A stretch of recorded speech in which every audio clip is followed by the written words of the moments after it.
शिमला पर बीते दिनों हुए हमले को लेकर शनिवार को जम्मू कश्मीर विधानसभा में हंगामा देखने को मिला। दरअसल एनसी और कांग्रेस विधायकों ने सुरक्षा वापसी के मुद्दे पर सदन के अंदर हंगामा किया और हमले की न्यायिक जांच और दोषियों पर कड़ी कार्रवाई की मांग की।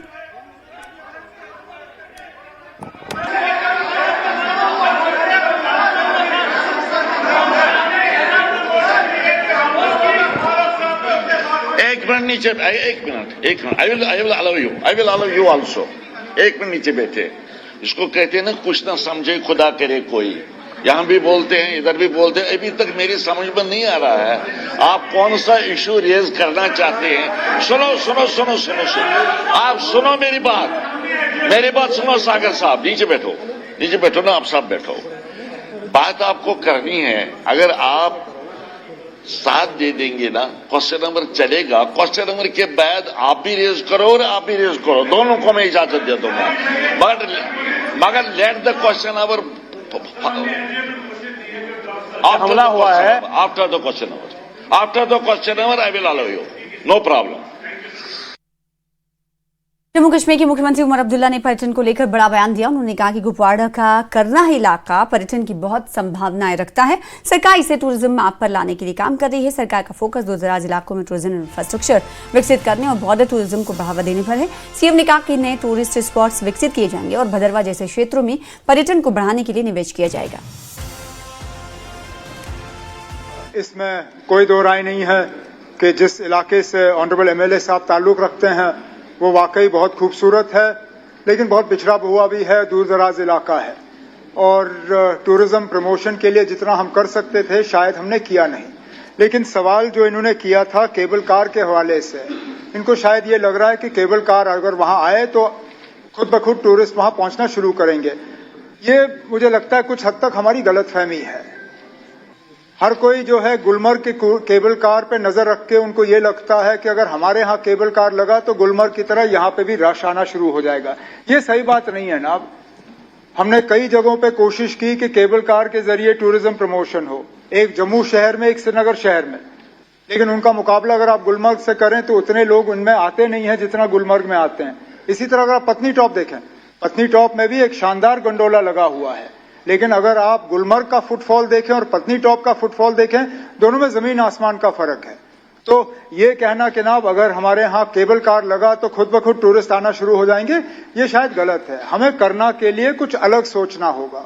वहां बॉर्डर टूरिज्म के लिहाज से पोटेंशियल है, वहां हाइकिंग और ट्रैकिंग के लिहाज से पोटेंशियल है, वहां जो खूबसूरती वो तो है ही है। तो मैं ऑनरेबल एमएलए साहब को यकीन दिलाता हूं कि इनके साथ बैठ के कोई एक प्रोग्राम हम चॉक आउट कर लेंगे जिससे कि इलाके में जो है पूरी तरह से टूरिज्म प्रमोशन हो। इंफ्रास्ट्रक्चर बनाने के लिए मैं तो चाहूंगा कि बजाय ये कि बड़े बड़े होटल बने, इनके साथ मशवरा करके अगर वहां होम स्टे का अरेंजमेंट बन सकता है, ग्रास रूट लेवल पे जो है हम टूरिज्म प्रमोशन करें, तो मुझे लगता है इससे इलाके को ज्यादा फायदा होगा बनस्बत के अगर हम गंडोला लगाएं और फिर वो पूरी तरह से चला नहीं तो ना इनको फायदा होगा तो ना जम्मू कश्मीर रियासत। राजौरी में बाबा गुलाम साहब बादशाह यूनिवर्सिटी परिसर में एक फोक ट्राइबल म्यूजिकल प्रोग्राम का आयोजन किया गया। यह कार्यक्रम जिला प्रशासन और Indira Gandhi national centre for the arts सहयोग से किया गया और इस कार्यक्रम में क्षेत्र की समृद्ध स्थानीय संस्कृति को प्रदर्शित किया गया, जिसमें खासकर गुज्जर और पहाड़ी समुदाय की परंपराएं, खान पान और पहनावे को दर्शाया गया। इस मौके पर स्थानीय कलाकारों ने क्षेत्रीय भाषाओं में रंगारंग सांस्कृतिक प्रस्तुतियां दी। कार्यक्रम में IGNCA के क्षेत्रीय निदेशक का श्रद्धावस्थी और DC अभिषेक शर्मा ने हिस्सा लिया।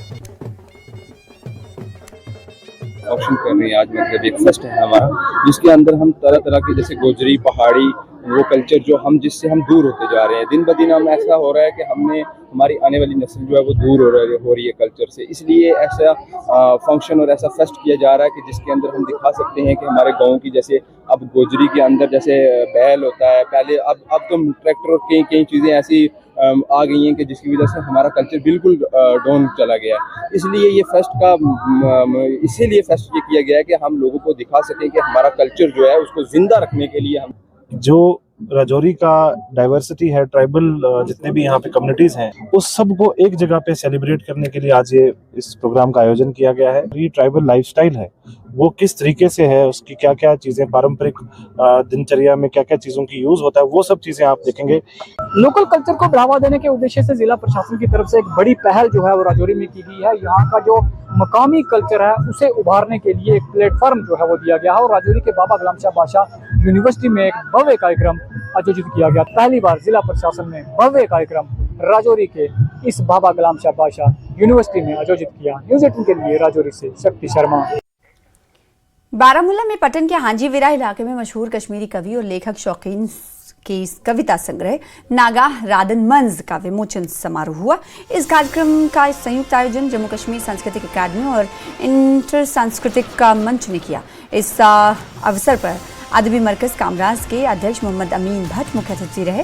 कश्मीर घाटी के कई जाने माने लेखक समारोह में शामिल हुए।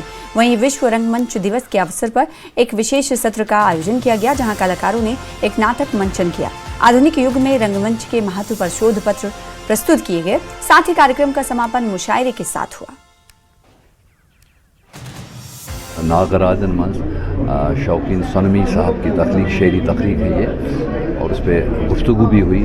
और उसमें ख़ास बात ये थी कि आज यहाँ बड़ी अच्छी खासी तादाद में नौजवान बच्चे और बच्चियाँ शामिल थे, जो बड़े इन्हिमाक के साथ और बड़े शौक़ के साथ सुन रहे थे। मुझे लगता है कि इस किस्म की तकारीब के अहतमाम से हम अपनी नई नस्ल तक अपनी तहज़ीब, अपनी सकाफ़त के हवाले से एक पैगाम पहुँचाने में कामयाब हो सकते हैं। महफिलों का इनेकाद करना इस बात की दलील है कि किस तरह से हम नए कलमकारों को, नए शायरों को इसकी तरफ माइल करें कि वो देख रहे हैं कि किताबें रिलीज़ हो रही है, तो हमारा भी इसमें क्या कंट्रीब्यूशन क्या है। और पिछले 4-5 साल से मैं इस फील्ड में आ गया और इस वक्त मेरी 2-3 किताबें और भी हैं जो कि एक नस्ल पर है, जिसमें मैंने शॉर्ट स्टोरीज़ और अफसाने लिखे हैं, वो भी जल्दी ही मुल्क नाम पर आएगी। और पुलवामा के सिडको इंडस्ट्रियल स्टेट लासीपुरा में हितधारकों की एक बैठक आयोजित की गई, जिसमें कोल्ड स्टोर इकाई धारकों, स्वयं सहायता समूहों, KVI के अधिकारियों और कृषि और बागवानी विभागों के जिला स्तर के अधिकारियों ने हिस्सा लिया। बैठक का मुख्य उद्देश्य बागवानी विपणन बुनियादी ढांचे की वर्तमान स्थिति की समीक्षा करना, हितधारकों के सामने आने वाली चुनौतियों पर चर्चा करना और क्षेत्र में कोल्ड स्टोरेज सुविधाओं और बाजार संबंधों को मजबूत करने के तरीके खोजना रहा। सत्र के दौरान प्रतिभागियों ने परिचालन के मुद्दे, कटाई के बाद के प्रबंधन और विभागों के बीच बेहतर समन्वय की आवश्यकता पर जोर दिया। वहीं कोल्ड स्टोरेज इकाइयों की क्षमता बढ़ाने और बागवानी आधारित आजीविका में स्वयं सहायता समूहों की भूमिका को बढ़ावा देने पर विशेष जोर दिया गया।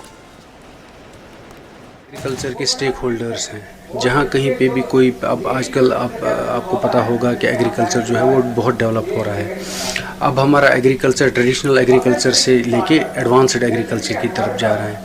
तो ऐसे सिचुएशन में जब हम एडवांसमेंट कर रहे हैं, नए नए पैकेज ऑफ प्रैक्टिसेस यूज़ कर रहे हैं, मैकेनाइजेशन आ रहा है, हमारा पोस्ट हार्वेस्ट टेक्नोलॉजी आ रही है, तो हमारे एग्रीकल्चर और अलाइड सेक्टर में कुछ प्रॉब्लम्स भी क्रॉप अप होती हैं। उन प्रॉब्लम्स को सॉल्व करने के लिए आज हमने सारे स्टेक होल्डर्स को यहाँ पे बुलाया है। जैसे हमने बैंक वालों को भी यहाँ बुलाया है, रिसर्चर्स को बुलाया है, इन सब को यहाँ पे बुलाने की कोशिश की है हमने कि आपस में बैठ के हम खुल के बात कर सकें। जो भी डिफ़िकल्टीज़ हैं हमारी, एक उसको बोलते हैं कोलैबोरेटिव एफर्ट, एक कोलैबोरेटिव एफर्ट हम आपस में कर लें, जिससे हमारा एग्रीकल्चर और अलाइड सेक्टर डेवलप होए। फिलहाल जी के साथ रुकेंगे छोटे से ब्रेक के लिए।